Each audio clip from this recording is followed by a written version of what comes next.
As the first African First Lady to ever address the United Nations General Assembly, Fatima Madabio's address re-echoed Sierra Leone's commitment to improving the lives of women, children, and the marginalized. She said children, especially girls, are at risk of experiencing forced sex, sexual exploitation, abuse, and violence. This is part of the objectives Sierra Leone has committed herself to pursue in service to humanity and the international community as we look forward to this Assembly's resounding support for Sierra Leone to serve in the non-permanent category of the United Nations Security Council for the term 2024-2025 with similar priorities. Mr. President, on the draft resolution before the Assembly for consideration, I am pleased to inform you that in addition to the main sponsors, Nigeria and Sierra Leone, at least 100 member states have co-sponsored the draft resolution on e-debate.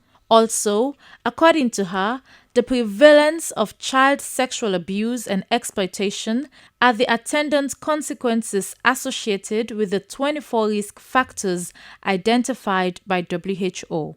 This negative development, she went on, contributes to the global burden of disease which adversely impacts the GDP and social development, especially among developing nations.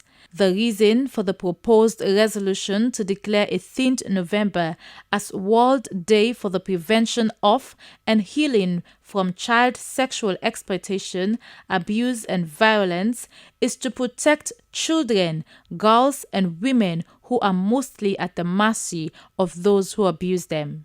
Preventing child sexual abuse is an emergency, yes, but it is a doable one, and required a multi-sectoral approach. Effective approach to preventing the menace include supporting parents, teaching positive parenting skill, increasing the awareness among governments, international organizations, civil society on actions every stakeholder can take to combat child sexual exploitation, abuse, and violence.